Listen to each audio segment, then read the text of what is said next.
الله أكبر الله أكبر الله أكبر الله أكبر. الحمد لله رب العالمين الرحمن الرحيم مالك يوم الدين إياك نعبد وإياك نستعين اهدنا الصراط المستقيم صراط الذين أنعمت عليهم غير المغضوب عليهم ولا الضالين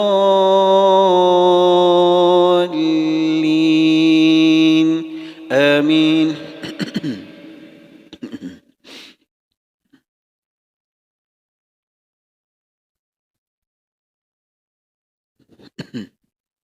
يا أيها الذين آمنوا أنفقوا مما رزقناكم من قبل أن يأتي يوم لا بيع فيه ولا خلة ولا شفاعة والكافرون هم الظالمون. الله لا إله إلا هو الحي القيوم لا تأخذه سنة ولا نوم له ما في السماوات وما في الأرض من ذا الذي يشفع عنده إلا بإذنه يعلم ما بين أيديهم وما خلفهم ولا يحيطون بشيء من علمه إلا بما شاء وسع كرسيه السماوات والأرض ولا يؤوده حفظهما وهو العلي العظيم. لا إكراه في الدين قد تبين الرشد من الغي فمن يكفر بالطاغوت ويؤمن بالله فقد استمسك بالعروة الوثقى لا انفصام لها والله سميع عليم. الله ولي الذين آمنوا يخرجهم من الظلمات إلى النور والذين كفروا أولياؤهم الطاغوت يخرجونهم من النور إلى الظلمات أولئك أصحاب النار هم فيها خالدون. ألم تر إلى الذي حاج إبراهيم في ربه أن آتاه الله الملك إذ قال إبراهيم ربي الذي يحيي ويميت قال أنا أحيي وأميت قال إبراهيم فإن الله يأتي بالشمس من المشرق فأت بها من المغرب فبهت الذي كفر والله لا يهدي القوم الظالمين. أو كالذي مر على قرية وهي خاوية على عروشها قال أنى يحيي هذه الله بعد موتها فأماته الله 100 عام ثم بعثه قال كم لبثت قال لبثت يوما أو بعض يوم قال بل لبثت 100 عام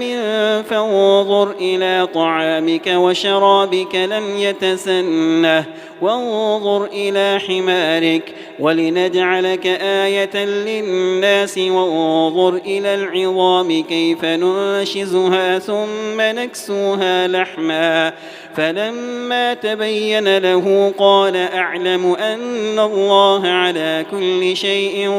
قدير. وإذ قال إبراهيم رب أرني كيف تحيي الموتى قال أولم تؤمن قال بلى ولكن ليطمئن قلبي قال فخذ 4 من الطير فصرهن إليك ثم اجعل على كل جبل ثم اجعل على كل جبل منهن جزءا ثم ادعهن يأتينك سعيا واعلم أن الله عزيز حكيم. مثل الذين ينفقون أموالهم في سبيل الله كمثل حبة أنبتت 7 سنابل في كل سنبلة 100 حبة والله يضاعف لمن يشاء والله واسع عليم. الذين ينفقون أموالهم في سبيل الله ثم لا يتبعون ما أنفقوا منا ولا أذى لهم أجرهم عند ربهم ولا خوف عليهم ولا هم يحزنون. قول معروف ومغفرة خير من صدقة يتبعها أذى والله غني حليم. يا أيها الذين آمنوا لا تبطلوا صدقاتكم بالمن والأذى كالذي ينفق ماله رئاء الناس ولا يؤمن بالله واليوم الآخر فمثله كمثل صفوان عليه تراب فأصابه وابل فتركه صلدا لا يقدرون على شيء مما كسبوا والله لا يهدي القوم الكافرين. ومثل الذين ينفقون أموالهم ابتغاء مرضات الله وتثبيتا من أنفسهم كمثل جنة بربوة أصابها وابل فآتت أكلها ضعفين فإن لم يصبها وابل فطل والله بما تعملون بصير. أيود أحدكم أن تكون له جنة من نخيل وأعناب تجري من تحتها الأنهار له فيها من كل الثمرات وأصابه الكبر وله ذرية ضعفاء فأصابها إعصار فيه نار فاحترقت كذلك يبين الله لكم الآيات لعلكم تتفكرون. يا أيها الذين آمنوا أنفقوا من طيبات ما كسبتم ومما أخرجنا لكم من الأرض ولا تيمموا الخبيث منه تنفقون ولستم بآخذيه إلا أن تغمضوا فيه واعلموا أن الله غني حميد. الشيطان يعدكم الفقر ويأمركم بالفحشاء والله يعدكم مغفرة منه وفضلا والله واسع عليم. يؤتي الحكمة من يشاء ومن يؤت الحكمة فقد أوتي خيرا كثيرا وما يذكر إلا أولو الألباب. وما أنفقتم من نفقة أو نذرتم من نذر فإن الله يعلمه وما للظالمين من أنصار. إن تبدوا الصدقات فنعما هي وإن تخفوها وتؤتوها الفقراء فهو خير لكم ويكفر عنكم من سيئاتكم والله بما تعملون خبير. ليس عليك هداهم ولكن الله يهدي من يشاء وما تنفقوا من خير فلأنفسكم وما تنفقون إلا ابتغاء وجه الله وما تنفقوا من خير يوفى إليكم وأنتم لا تظلمون. للفقراء الذين أحصروا في سبيل الله لا يستطيعون ضربا في الأرض يحسبهم الجاهل أغنياء من التعفف تعرفهم بسيماهم لا يسألون الناس إلحافا وما تنفقوا من خير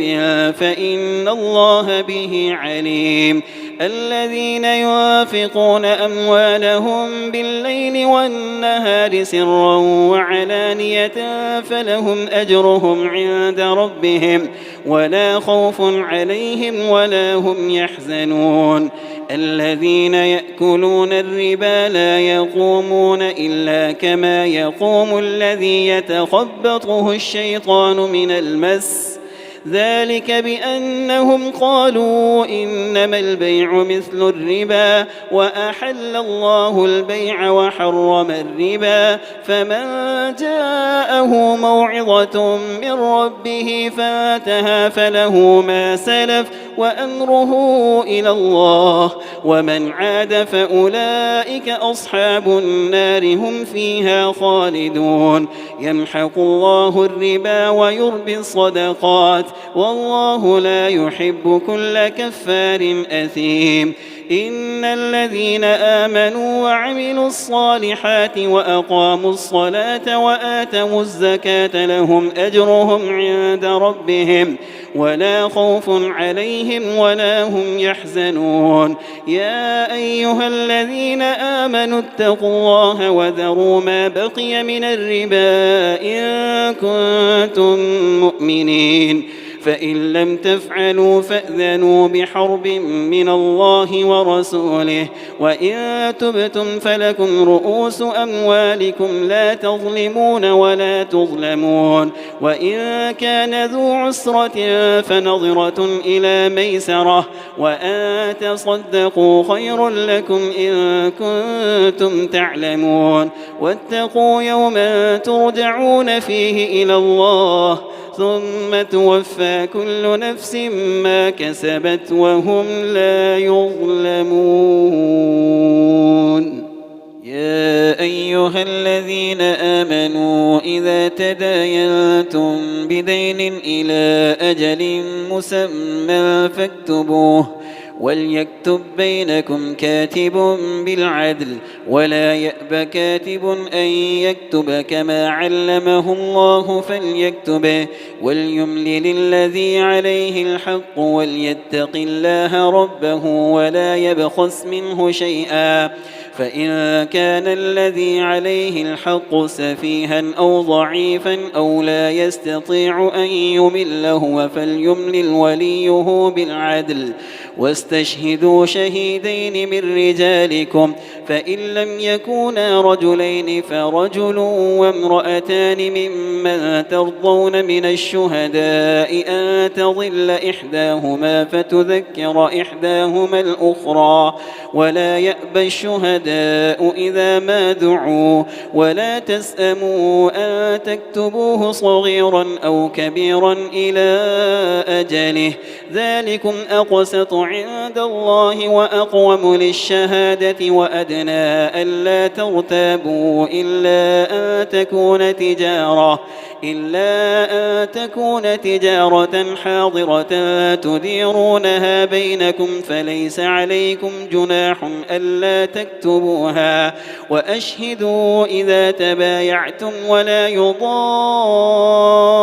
كاتب ولا شهيد وإن تفعلوا فإنه فسوق بكم واتقوا الله ويعلمكم الله والله بكل شيء عليم وإن كنتم على سفر ولم تجدوا كاتبا فرهان مقبوضة فإن أمن بعضكم بعضا فليؤد الذي اؤتمن أمانته وليتق الله ربه ولا تكتموا الشهادة ومن يكتمها فإنه آثم قلبه والله بما تعملون عليم لله ما في السماوات وما في الأرض وإن تبدوا ما في أنفسكم أو تخفوه يحاسبكم به الله فيغفر لمن يشاء ويعذب من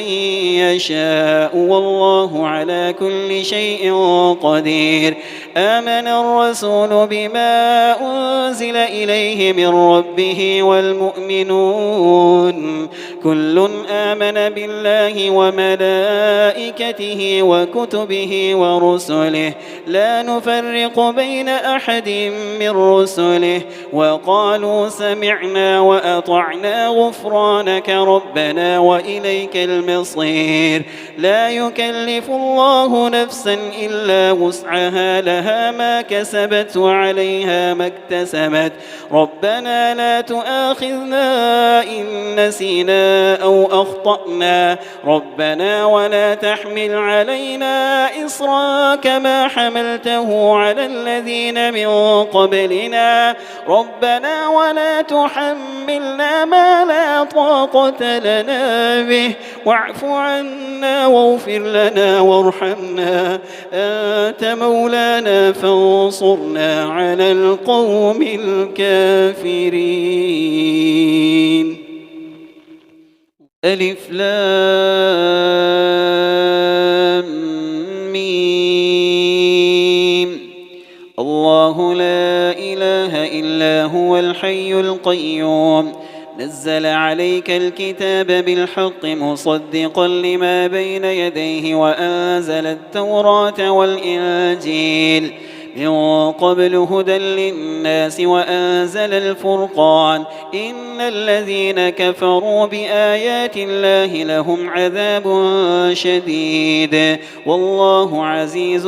ذو انتقام. إن الله لا يخفى عليه شيء في الأرض ولا في السماء هو الذي يصوركم في الأرحام كيف يشاء لا إله إلا هو العزيز الحكيم. هو الذي أنزل عليك الكتاب منه آيات محكمات هن أم الكتاب وأخر متشابهات فأما الذين في قلوبهم زيغ فيتبعون ما تشابه منه ابتغاء الفتنة وابتغاء تأويله وما يعلم تأويله إلا الله والراسخون في العلم يقولون آمنا به كل من عند ربنا وما يذكر إلا أولو الألباب. ربنا لا تزغ قلوبنا بعد إذ هديتنا وهب لنا من لدنك رحمة إنك أنت الوهاب. ربنا إنك جامع الناس ليوم لا ريب فيه إن الله لا يخلف الميعاد. إن الذين كفروا لن تغني عنهم أموالهم ولا أولادهم من الله شيئا وأولئك هم وقود النار. كدأب آل فرعون والذين من قبلهم كذبوا بآياتنا فأخذهم الله بذنوبهم والله شديد العقاب. قل للذين كفروا ستغلبون وتحشرون إلى جهنم وبئس المهاد. قد كان لكم آية في فئتين التقتا فئة تقاتل في سبيل الله وأخرى كافرة يرونهم مثليهم رأي العين والله يؤيد بنصره من يشاء إن في ذلك لعبرة لأولي الأبصار. زين للناس حب الشهوات من النساء والبنين والقناطير المقنطرة من الذهب والفضة والخيل المسومة والأنعام والحرث ذلك متاع الحياة الدنيا والله عنده حسن المآب. قل أنبئكم بخير من ذلكم للذين اتقوا عند ربهم جنات تجري من تحتها الأنهار خالدين فيها وأزواج مطهرة ورضوان من الله والله بصير بالعباد الذين يقولون ربنا إننا آمنا فاغفر لنا ذنوبنا وقنا عذاب النار الصابرين والصادقين والقانتين والمنفقين والمستغفرين بالأسحار شهد الله أنه لا إله إلا هو والملائكة وأولو العلم قائما بالقسط لا إله إلا هو العزيز الحكيم إن الدين عند الله الإسلام وما اختلف الذين أوتوا الكتاب إلا من بعد ما جاءهم العلم بغيا بينهم ومن يكفر بآيات الله فإن الله سريع الحساب فإن حاجوك فقل أسلمت وجهي لله ومن اتبعن وقل للذين أوتوا الكتاب والأميين أأسلمتم فإن أسلموا فقد اهتدوا وإن تولوا فإنما عليك البلاغ والله بصير بالعباد إن الذين يكفرون بآيات الله ويقتلون النبيين بغير حق ويقتلون الذين يأمرون بالقسط من الناس فبشرهم بعذاب أليم أولئك الذين حبطت أعمالهم في الدنيا والآخرة وما لهم من ناصرين ألم تر إلى الذين أوتوا نصيبا من الكتاب يدعون إلى كتاب الله ليحكم بينهم ثم يتولى فريق منهم وهم معرضون ذلك بأنهم قالوا لا تمسنا النار إلا أياما معدودات وغرهم في دينهم ما كانوا يفترون فكيف إذا جمعناهم ليوم لا ريب فيه ووفيت كل نفس ما كسبت وهم لا يظلمون قل اللهم مالك الملك تؤتي الملك من تشاء وتنزع الملك ممن تشاء وتعز من تشاء وتذل من تشاء بيدك الخير إنك على كل شيء قدير تولج الليل في النهار وتولج النهار في الليل وتخرج الحي من الميت وتخرج الميت من الحي وترزق من تشاء بغير حساب لا يتخذ المؤمنون الكافرين أولياء من دون المؤمنين ومن يفعل ذلك فليس من الله في شيء إلا أن تتقوا منهم تقاه ويحذركم الله نفسه وإلى الله المصير قل إن تخفوا ما في صدوركم أو تبدوه يعلمه الله ويعلم ما في السماوات وما في الأرض والله على كل شيء قدير يوم تجد كل نفس ما عملت من خير محضرا وما عملت من سوء تود لو أن بينها وبينه أمدا بعيدا ويحذركم الله نفسه والله رؤوف بالعباد قل إن كنتم تحبون الله فاتبعوني يحببكم الله ويغفر لكم ذنوبكم والله غفور رحيم قل أطيعوا الله والرسول فإن تولوا فإن الله لا يحب الكافرين إن الله اصطفى آدم ونوحا وآل إبراهيم وآل عمران على العالمين ذرية بعضها من بعض والله سميع عليم إذ قالت امرأة عمران رب إن إني نذرت لك ما في بطني محررا فتقبل مني إنك أنت السميع العليم. فلما وضعتها قالت رب إني وضعتها أنثى والله أعلم بما وضعت وليس الذكر كالأنثى وإني سميتها مريم وإني أعيذها بك وذريتها من الشيطان الرجيم.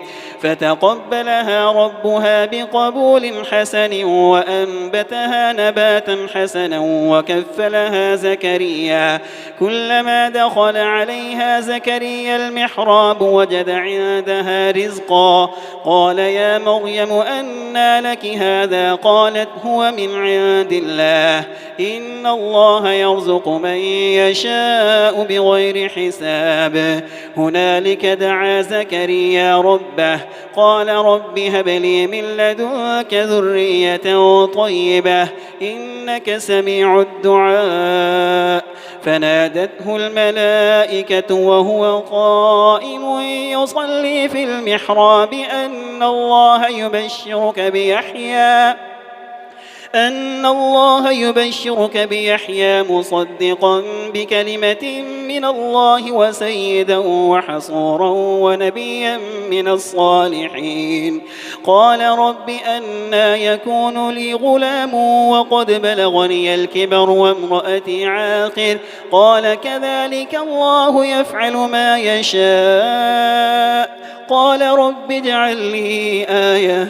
قال آيتك ألا تكلم الناس 3 أيام إلا رمزا واذكر ربك كثيرا وسبح بالعشي والإبكار. وإذ قالت الملائكة يا مريم إن الله اصطفاك وطهرك واصطفاك على نساء العالمين. يا مريم اقنتي لربك واسجدي واركعي مع الراكعين. ذلك من أنباء الغيب نوحيه إليك وما كنت لديهم إذ يلقون أقلامهم أيهم يكفل مريم وما كنت لديهم إذ يختصمون. إذ قالت الملائكة يا مريم إن الله يبشرك بكلمة منه اسمه المسيح عيسى ابن مريم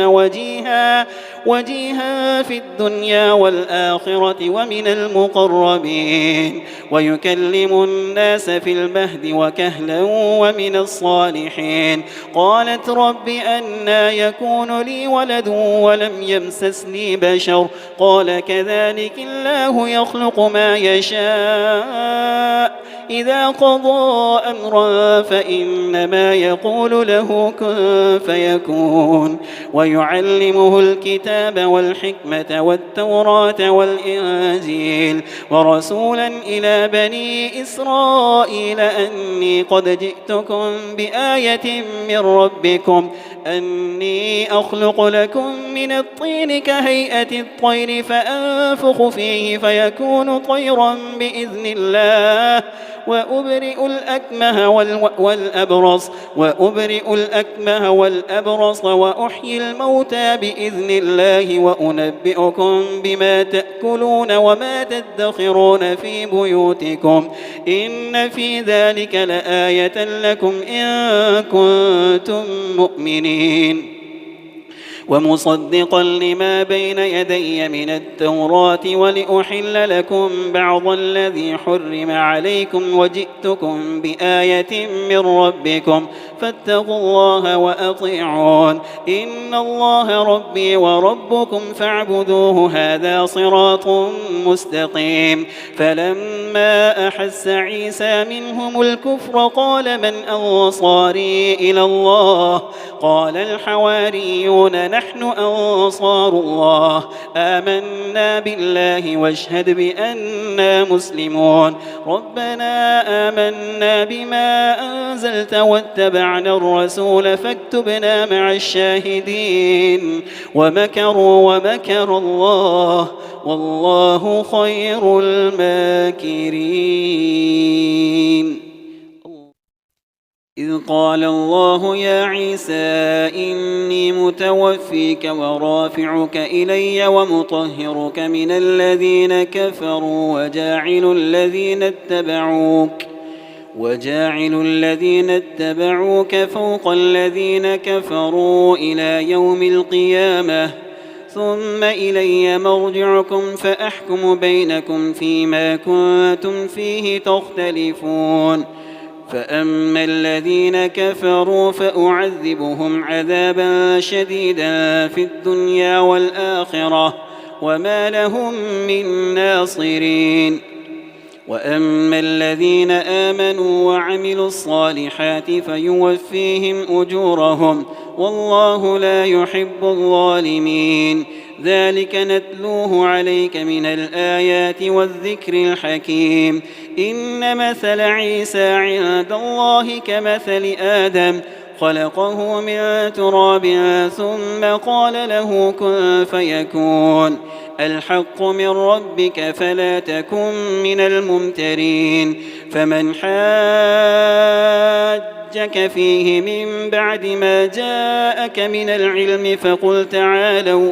فقل تعالوا ندع أبناءنا وأبناءكم ونساءنا ونساءكم وأنفسنا وأنفسكم ثم نبتهل فنجعل لعنة الله على الكاذبين إن هذا لهو القصص الحق وما من إله إلا الله وإن الله لهو العزيز الحكيم فإن تولوا فإن الله عليم بالمفسدين قل يا أهل الكتاب تعالوا إلى كلمة سواء بيننا وبينكم ألا نعبد إلا الله ولا نشرك به شيئا ولا يتخذ بعضنا بعضا أربابا من دون الله فإن تولوا فقولوا اشهدوا بأننا مسلمون يا أهل الكتاب لم تحاجون في إبراهيم وما أنزلت التوراة والإنجيل إلا من بعده أفلا تعقلون ها أنتم هؤلاء حاججتم فيما لكم به علم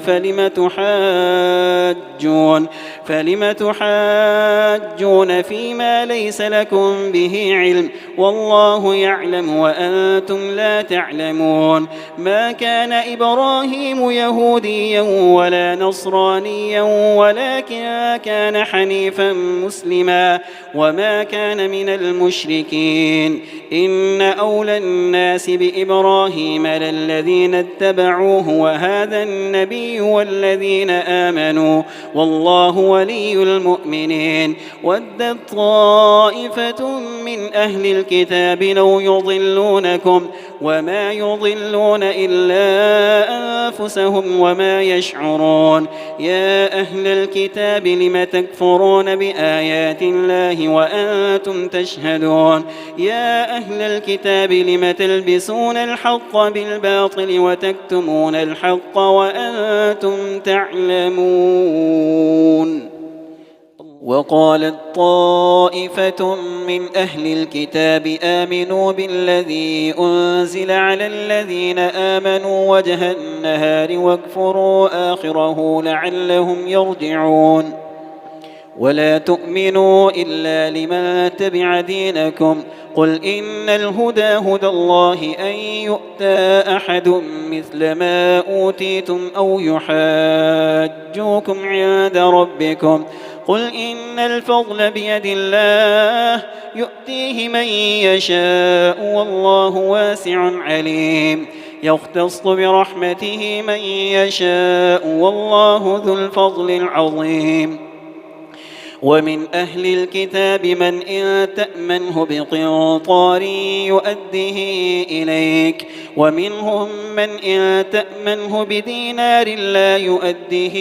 إليك إلا ما دمت عليه قائما ذلك بأنهم قالوا ليس علينا في الأميين سبيل ويقولون على الله الكذب وهم يعلمون بلى من أوفى بعهده واتقى فإن الله يحب المتقين إن الذين يشترون بعهد الله وأيمانهم ثمنا قليلا أولئك لا خلاق لهم في الآخرة ولا يكلمهم الله ولا ينظر إليهم يوم القيامة ولا يزكيهم ولهم عذاب أليم وإن منهم لفريقا يلوون ألسنتهم بالكتاب لتحسبوه من الكتاب وما هو من الكتاب ويقولون هو من عند الله وما هو من عند الله ويقولون على الله الكذب وهم يعلمون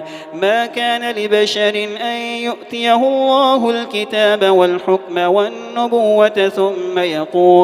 ثم يقول للناس كونوا عبادا لي من دون الله ولكن كونوا ربانيين بما كنتم تعلمون الكتاب وبما كنتم تدرسون ولا يأمركم أن تتخذوا الملائكة والنبيين أربابا أيأمركم بالكفر بعد إذ أنتم مسلمون الحمد لله رب العالمين الرحمن الرحيم مالك يوم الدين إياك نعبد وإياك نستعين اهدنا الصراط المستقيم صراط الذين أنعمت عليهم غير المغضوب عليهم ولا الضالين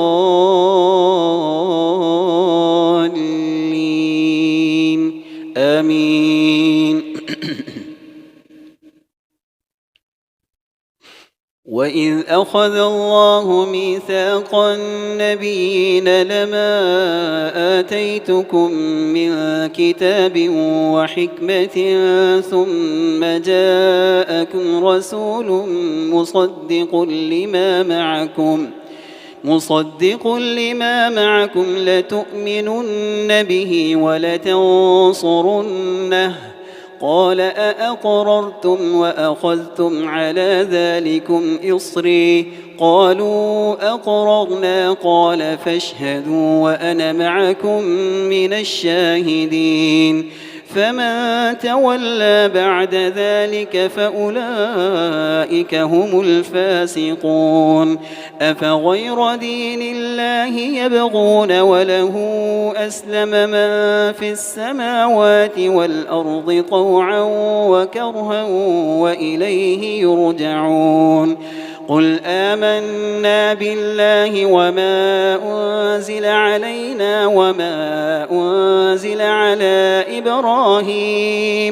وما أنزل على إبراهيم وإسماعيل وإسحاق ويعقوب والأسباط وما أوتي موسى وعيسى والنبيون من ربهم لا نفرق بين أحد منهم ونحن له مسلمون ومن يبتغ غير الإسلام دينا فلن يقبل منه وهو في الآخرة من الخاسرين كيف يهدي الله قوما كفروا بعد إيمانهم وشهدوا أن الرسول حق وجاءهم البينات والله لا يهدي القوم الظالمين أولئك جزاؤهم أن عليهم لعنة الله والملائكة والناس أجمعين خالدين فيها لا يخفف عنهم العذاب ولا هم ينظرون إلا الذين تابوا من بعد ذلك وأصلحوا فإن الله غفور رحيم إن الذين كفروا بعد إيمانهم ثم ازدادوا كفرا لن تقبل توبتهم وأولئك هم الضالون. إن الذين كفروا وماتوا وهم كفار فلن يقبل من أحدهم ملء الأرض ذهبا ولو افتدى به أولئك لهم عذاب أليم وما لهم من ناصرين. لن تنالوا البر حتى تنفقوا مما تحبون وما تنفقوا من شيء فإن الله به عليم. الحمد لله رب العالمين الرحمن الرحيم مالك يوم الدين إياك نعبد وإياك نستعين اهدنا الصراط المستقيم صراط الذين أنعمت عليهم غير المغضوب عليهم ولا الضالين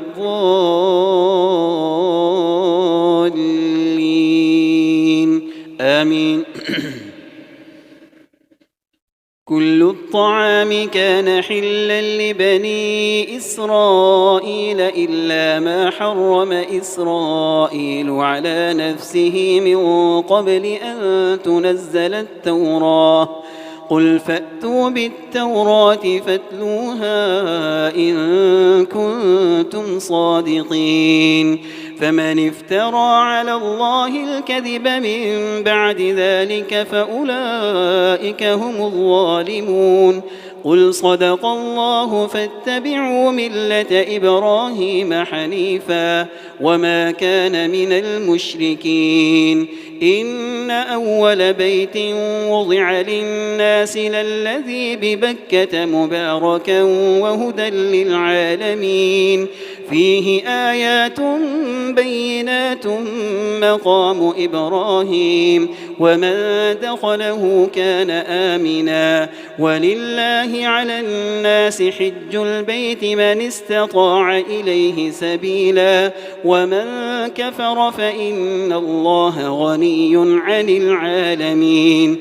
قل يا أهل الكتاب لم تكفرون بآيات الله والله شهيد على ما تعملون. قل يا أهل الكتاب لم تصدون عن سبيل الله من آمن تبغونها عوجا وأنتم شهداء وما الله بغافل عما تعملون.